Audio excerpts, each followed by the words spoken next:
ಆತ್ಮೀಯ ಯೂಟ್ಯೂಬ್ ವೀಕ್ಷಕರಿಗೆ ನಮಸ್ಕಾರ. ಮಾಹಿತಿ ನಿಮಗಾಗಿ ಯೂಟ್ಯೂಬ್ ಚಾನಲ್ಗೆ ತಮ್ಮೆಲ್ಲರಿಗೂ ಸ್ವಾಗತ. ಇದೊಂದು ನೇಮಕಾತಿ ಪ್ರಕಟಣೆ.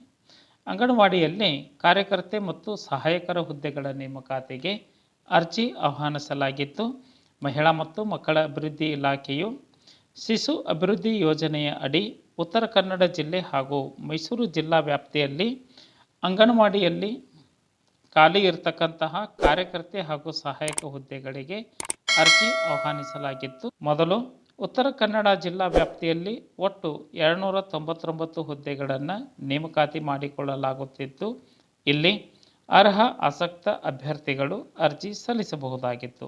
ಮಹಿಳೆಯರು ಹಾಗೂ ಲಿಂಗತ್ವ ಅಲ್ಪಸಂಖ್ಯಾತ ಅಭ್ಯರ್ಥಿಗಳಿಂದ ಆನ್ಲೈನ್ ಮುಖಾಂತರ ಅರ್ಜಿ ಆಹ್ವಾನಿಸಲಾಗಿತ್ತು. ವಯೋಮಿತಿ ಕನಿಷ್ಠ 19 ವರ್ಷ, ಗರಿಷ್ಠ 35 ವರ್ಷದ ಒಳಗಿನ ಅಭ್ಯರ್ಥಿಗಳು ಅರ್ಜಿ ಸಲ್ಲಿಸಬಹುದಾಗಿದೆ. ಆಯಾ ಮೀಸಲು ವರ್ಗಗಳಿಗೆ ವಯೋಮಿತಿಯಲ್ಲಿ ಸಡಲಿಕೆಯನ್ನು ಕೋರುವಂತಹ ಅಭ್ಯರ್ಥಿಗಳು ಸೂಕ್ತ ಪ್ರಮಾಣ ಪತ್ರಗಳನ್ನು ಸಲ್ಲಿಕೆ ಮಾಡಬೇಕು. ಅಂಗನವಾಡಿ ಕಾರ್ಯಕರ್ತೆ ಹುದ್ದೆಗೆ ಕನಿಷ್ಠ ದ್ವಿತೀಯ PUC ಪೂರ್ಣಗೊಳಿಸಿರಬೇಕು ಮತ್ತು ಸಹಾಯಕ ಹುದ್ದೆಗೆ SLC ಪೂರ್ಣಗೊಳಿಸಿರಬೇಕು. ಅಭ್ಯರ್ಥಿಗಳು ಇಲಾಖೆಯ ವೆಬ್ಸೈಟ್ನಲ್ಲಿ ತಮ್ಮ ಅರ್ಜಿಯನ್ನು ಆನ್ಲೈನ್ ಮುಖಾಂತರ ಸಲ್ಲಿಕೆ ಮಾಡಬೇಕು. ಅಭ್ಯರ್ಥಿಗಳಿಗೆ ಯಾವುದೇ ಅರ್ಜಿ ಶುಲ್ಕವನ್ನು ನಿಗದಿಪಡಿಸಿಲ್ಲ.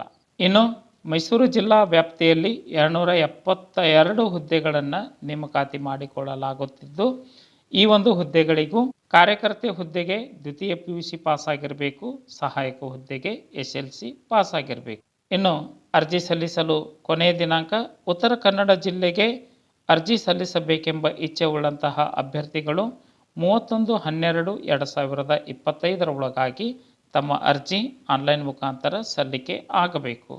ಹಾಗೆಯೇ ಮೈಸೂರು ಜಿಲ್ಲೆಯ ವ್ಯಾಪ್ತಿಗೆ ಒಳಪಡುವಂತಹ ಅಭ್ಯರ್ಥಿಗಳು 30/12/2025 ಒಳಗಾಗಿ ತಾವು ಅರ್ಜಿಯನ್ನು ಸಲ್ಲಿಸಬೇಕಾಗುತ್ತದೆ. ಅರ್ಜಿ ಸಲ್ಲಿಸಲು ಹೆಚ್ಚಿನ ಮಾಹಿತಿಯನ್ನು ಪಡೆದುಕೊಳ್ಳಲು ಮಹಿಳಾ ಮತ್ತು ಮಕ್ಕಳ ಅಭಿವೃದ್ಧಿ ಇಲಾಖೆಯ ಅಧಿಕೃತ ವೆಬ್ಸೈಟ್ ವಿಳಾಸ karnataka1.kr.nic.in ಈ ಒಂದು ವೆಬ್ಸೈಟ್ ವಿಳಾಸವನ್ನು ಸರ್ಚ್ ಮಾಡಿ ಮಾಹಿತಿಯನ್ನು ಪಡೆದುಕೊಂಡು ಓದಿ ಅರ್ಥೈಸಿ ನಿಗದಿತ ದಿನಾಂಕದೊಳಗೆ ಅರ್ಜಿ ಸಲ್ಲಿಸಬಹುದಾಗಿದೆ.